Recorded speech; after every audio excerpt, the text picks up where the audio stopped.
Hello friends, ಎಲ್ಲರಿಗೂ ನಮಸ್ಕಾರಗಳು. ಸೈಗಾಟಿ ಬಸಕಿರನ್ಗೆ ನಿಮ್ಮೆಲ್ಲರಿಗೂ ಸ್ವಾಗತ. ಫ್ರೆಂಡ್ಸ್, ನಮಗೆ ಒಂದು ಈ ವಿಡಿಯೋದಲ್ಲಿ ಅಕ್ಷಯ ತೃತೀಯ ದಿವಸ ನಾವು ಚಿನ್ನ ಬೆಳ್ಳಿಯನ್ನು ಖರೀದಿಸಲು ಆಗುವುದಿಲ್ಲ ಅನ್ನೋದಾದರೆ ಯಾವ ವಸ್ತುಗಳನ್ನು ಖರೀದಿಸಬೇಕು, ಹಾಗೆ ಚಿನ್ನ ಬೆಳ್ಳಿ ವಸ್ತುಗಳಿಗೆ ಶ್ರೇಷ್ಠ ಫಲನೇ ಅದರ ತಕ್ಕಂತೆಯೇ ಯಾವ ವಸ್ತು ನಾವು ಖರೀದಿಸಿದರೆ ನಮಗೆ ಶ್ರೇಯಸ್ಕರ ಫಲವನ್ನು ದೊರೆಯುತ್ತದೆ ಅಂತ ತಿಳಿಸ್ಕೊಡ್ತಾ ಇದ್ದೇನೆ. ಬನ್ನಿ ನೋಡೋಣಂತೆ. ಅಕ್ಷಯ ತೃತೀಯ ಅಂದರೆ ಅದು ಅಕ್ಷಯವನ್ನು ಮಾಡುವಂಥದ್ದು. ನಾವು ಚಿನ್ನ ಬೆಳ್ಳಿಯನ್ನೇ ಸಾಮಾನ್ಯವಾಗಿ ಎಲ್ಲರೂ ಸಹ ಖರೀದಿ ಮಾಡ್ತಾರೆ. ಒಂದು ವೇಳೆ ನಿಮಗೆ ಚಿನ್ನ ಬೆಳ್ಳಿ ಖರೀದಿ ಮಾಡೋದು ಆಗುವುದಿಲ್ಲ ಅನ್ನೋದಾದರೆ ನಾನು ಹೇಳ್ಕೊಡಿರುವಂಥ ಒಂದು ಸಣ್ಣ ಪುಟ್ಟ ವಸ್ತುಗಳನ್ನು ಸಹ ನೀವು ಖರೀದಿ ಮಾಡಬಹುದು. ನೀವು ಹಿತ್ತಾಳೆ ಒಂದು ಲಕ್ಷ್ಮೀ ಗಣೇಶನ ಒಂದು ವಿಗ್ರಹ ಸಹ ನೀವು ತೆಗೆದುಕೊಳ್ಳಬಹುದು. ನಿಮ್ಮ ಮನೇಲಿ ವಿಗ್ರಹ ಇಲ್ಲ ಅಂದರೆ ಅವತ್ತಿನ ದಿವಸ ನೀವು ತೆಗೆದುಕೊಂಡು ಬಂದು ಅದಕ್ಕೆ ನೀವು ಪೂಜೆಯನ್ನು ಸಹ ಮಾಡಬಹುದು. ಹಿತ್ತಾಳೆ ಒಂದು ಲಕ್ಷ್ಮೀ ಗಣೇಶ ಹಾಗೆ ಸರಸ್ವತಿ 3 ವಿಗ್ರಹಗಳನ್ನು ಸಹ ನೀವು ತೆಗೆದುಕೊಂಡು ಬರಬಹುದು. ಇಲ್ಲವಾದರೆ ನೀವು ಕಾಮಾಕ್ಷಿ ದೀಪ, ಒಂದು ಬೆಳ್ಳಿ ಕಾಮಾಕ್ಷಿ ದೀಪ ಆಗಿರ್ಬೋದು, ಹಿತ್ತಾಳೆ ಕಾಮಾಕ್ಷಿ ದೀಪವನ್ನು ಸಹ ನೀವು ತೆಗೆದುಕೊಂಡು ಬರಬಹುದು. ಹಾಗೆ ನಿಮ್ಮ ಮನೆ ದೇವರ ವಿಗ್ರಹ ಅಥವಾ ಫೋಟೋ ಏನನ್ನು ಸಹ ನೀವು ತೆಗೆದುಕೊಂಡು ಬರಬಹುದು. ಹಾಗೆ ಅದ್ರ ಜೊತೆಗೇನೆ ಅಂಕೋಲ ಕಡ್ಡಿ ಅಂತ ಬರ್ತದೆ, ಅದು ಪುಟ್ಟ ಕಡ್ಡಿ ಹಾಗೆ ಇರ್ತದೆ. ಅದನ್ನು ಸಹ ನೀವು ಲಕ್ಷ್ಮಿಗೆ ಇಷ್ಟವಾದ ವಸ್ತು ಅದು, ಅದನ್ನು ಸಹ ನೀವು ತೆಗೆದುಕೊಂಡು ಬರಬಹುದು. ಕನುದೃಷ್ಟಿ ಗಣಪ ಹಾಗೆ ವಾಸ್ತು ಗೃಹಲಕ್ಷ್ಮಿ ಫೋಟೋ ಅದು ನಾವು ಮುಖ್ಯ ಬಾಗಿಲ ಮೇಲೆ ಹಾಕಬೇಕಾಗುತ್ತೆ. ಕನುದೃಷ್ಟಿ ಗಣಪನ ಫೋಟೋ ನಾವು ಹೊರಭಾಗದಲ್ಲಿ ಹಾಕಬೇಕು. ಹಾಗೆ ವಾಸ್ತು ಗೃಹಲಕ್ಷ್ಮಿ ಫೋಟೋವನ್ನು ನಾವು ಒಂದು ಬಲಭಾಗದಲ್ಲಿ ಹಾಕಬೇಕಾಗುತ್ತೆ. ಆ ಫೋಟೋನ ಸಹ ನೀವು ತೆಗೆದುಕೊಂಡು ಬಂದು ಆವತ್ತಿನ ದಿವಸ ನೀವು ಅದನ್ನು ಹಾಕ್ಬೋದು. ನಾವು ಹಾಕಿ ಕೈ ಬಿಟ್ಟರೆ ಅದು ಆಗೋದಿಲ್ಲ. ಪ್ರತಿ ದಿವಸ ಧೂಪವನ್ನು ಸಹ ತೋರಿಸ್ಬೇಕು. ಹಾಗೆ ಮಾಡಿದ್ರೆ ನಮ್ಮ ಸಂಕಲ್ಪ ಸಹ ಬೇಗನೆ ಈಡೇರ್ತದೆ. ಆ ಫೋಟೋವನ್ನು ನೀವು ತಂದು ಹಾಕ್ಬೋದು. ಅರಿಶಿನ ಕುಂಕುಮವನ್ನು ಸಹ ನೀವು ತರಬಹುದು. ಅರಿಶಿನ ಕುಂಕುಮ ತರುವುದು ಸಹ ತುಂಬಾ ಒಂದು ಒಳ್ಳೆಯದು. ಬಳೆಗಳನ್ನು ನೀವು ತರಬಹುದು. ಬಳೆ ಸಹ ಒಂದು ಸಮೃದ್ಧಿಯ ಸಂಕೇತವಾಗಿರುತ್ತದೆ. ಬಳೆಗಳನ್ನು ನೀವು ತರಬಹುದು. ಹಾಗೆ ಚಿನ್ನ ಬೆಳ್ಳಿಯದಕ್ಕೆ ಸಂಬಂಧಪಟ್ಟಂತೆ ನೀವು ವಸ್ತುಗಳನ್ನು ಸಹ ನೀವು ಖರೀದಿ ಮಾಡಬಹುದು. ಹಾಗೆ ಲಕ್ಷ್ಮೀ ದೇವಿಗೆ ಇಷ್ಟವಾಗಿರುವಂಥ ವಸ್ತುಗಳು ಯಾವುದಪ್ಪ ಅನ್ನೋದಾದರೆ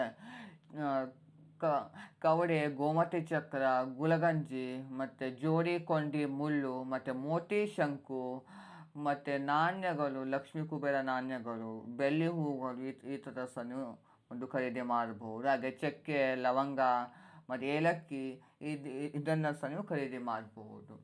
ಮತ್ತೊಂದು ವಿಷಯ ಏನಪ್ಪ ಅಂತಂದರೆ, ನೀವು ಎಷ್ಟೋ ನೀವು ಈ ವಸ್ತುವಿನ ಖರೀದಿ ಮಾಡಿದರೂ ಸಹ ನಾವು ತುಪ್ಪದ ದೀಪವನ್ನು ಹಚ್ಚಿಟ್ಟು ನಾವು ಪೂಜೆ ಮಾಡುವುದು ಅದು ಸಹ ತುಂಬ ಒಳ್ಳೆಯದು. ಮತ್ತು ನಾವು ಉಪ್ಪನ್ನು ಸಹ ನೀವು ಖರೀದಿ ಮಾಡಬಹುದು. ಉಪ್ಪು ನಮಗೆ ಪ್ರತಿಯೊಂದು ಅಡುಗೆಗಳಿಗೆ ಸಹ ಅದು ಉಪಯುಕ್ತವಾಗಿರ್ತದೆ. ಸೊ ಅದರಿಂದ ಒಂದು ಪ್ಯಾಕೆಟ್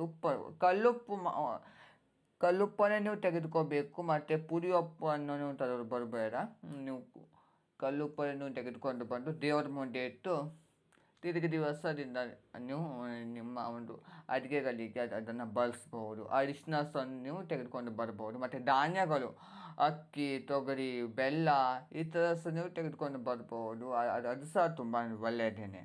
ಮತ್ತು ಗಣಪತಿ ಅರಿಕೆ ಅಂತ ಬರ್ತದೆ, ಅದನ್ನು ಸಹ ತೆಗೆದುಕೊಂಡು ಬರ್ಬೋದು. ಮತ್ತು ಚಕ್ಕೆ, ಲವಂಗ ಈಗಾಗಲೇ ನಮಗೆ ತಿಳಿಸ್ಕೊಡ್ತೇನೆ. ಮತ್ತು ಮುತ್ತು, ಹವಳ, ಮತ್ತು ನವರತ್ನ ಅಂತ ಬರ್ತದೆ, ಅದು ಸಹ ನಿಮಗೆ ನೀವು ತೆಗೆದುಕೊಂಡು ಬರಬಹುದು. ಮತ್ತು ದೀಪಗಳು, ಅದು ಕುಬೇರ ದೀಪ ಆಗಿರ್ಬೋದು.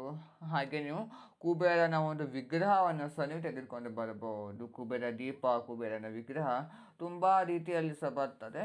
ನಿಮಗೆ ಇಷ್ಟವಾಗಿರೋದ್ರಿಂದ ನೀವು ಹಿತ್ತಾಳೆ ನೀವು ತೆಗೆದುಕೊಂಡು ಬರಬಹುದು. ತುಂಬ ಒಳ್ಳೆಯದು.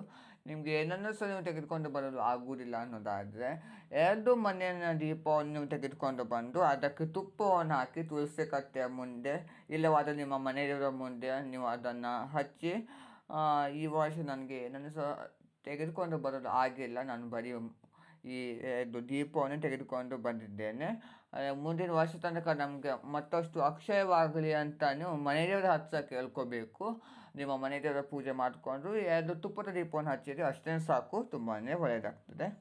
ಮತ್ತು ಹಸುವಿನ ಪೂಜೆ ಸಹ ನಾವು ಮಾಡಬೇಕು. ಎಷ್ಟೆಲ್ಲ ವಸ್ತುವಿನ ಬಂಗಾರ ಬೆಳ್ಳಿ ವಜ್ರವನ್ನೇ ಸಹ ನೀವು ತೆಗೆದುಕೊಂಡು ಬಂದರೆ ನಾವು ಹಸುವಿನ ಪೂಜೆ ಮಾಡದೇ ಹೋದರೆ ಅದು ನಮಗೆ ಏನೂ ಸಹ ಪ್ರತಿಫಲ ಸಿಗುವುದಿಲ್ಲ. ನಾವು ಹಸುವಿನ ಪೂಜೆ ನಾವು ದಾನಗಳನ್ನು ಸಹ ಮಾಡಿದರೂ ಸಹ ನಮಗೆ ದುಪ್ಪಟ್ಟು ಫಲ ಸಿಗ್ತದಂತೆ. ಸೊ ಆದ್ದರಿಂದ ಈ ಸಣ್ಣ ಪುಟ್ಟ ಪರಿಹಾರಗಳನ್ನು ಸಹ ನೀವು ಮಾಡಬೇಕಾಗಿರುತ್ತದೆ. ಇದು ನಿಮಗೆ ಒಂದು ಅಕ್ಷಯ ಫಲ ಸಹ ಸಿಗ್ತದೆ.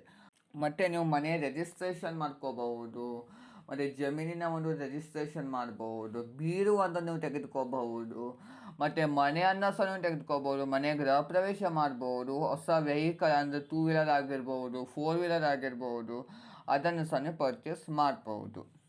ನೋಡಿದ್ರೆ ಫ್ರೆಂಡ್ಸ್, ಇವತ್ತಿನ ಈ ಒಂದು ವಿಡಿಯೋದಲ್ಲಿ ನಾನು ನಿಮಗೆ ಚಿನ್ನ ಬೆಳ್ಳಿಯ ಬದಲಿಗೆ ಅಕ್ಷಯ ತೃತೀಯ ದಿವಸ ನಾವು ಯಾವ ವಸ್ತುಗಳನ್ನು ಖರೀದಿಸಬೇಕು ಅಂತ ಸಹ ತಿಳಿಸ್ಕೊಟ್ಟಿದ್ದೇನೆ. ಅದರ ಮಹತ್ವವನ್ನು ಸಹ ತಿಳಿಸ್ಕೊಟ್ಟಿದ್ದೀನಿ. ಎಲ್ಲರಿಗೂ ಇಷ್ಟವಾಗಿದೆ ನಾನು ಭಾವಿಸಿದ್ದೇನೆ. ಇಷ್ಟವಾದರೆ ಲೈಕ್ ಮಾಡಿ, ಶೇರ್ ಮಾಡಿ, ಕಮೆಂಟ್ ಮಾಡಿ, ಮತ್ತು ಯಾವುದೇ ಕಾರಣಕ್ಕೂ ಪ್ಲೀಸ್ ಫ್ರೆಂಡ್ಸ್ ನನಗೊಂದು ಸಬ್ಸ್ಕ್ರೈಬ್ ಮಾಡೋದನ್ನು ಮರಿಬೇಡಿ ಫ್ರೆಂಡ್ಸ್. Thank you.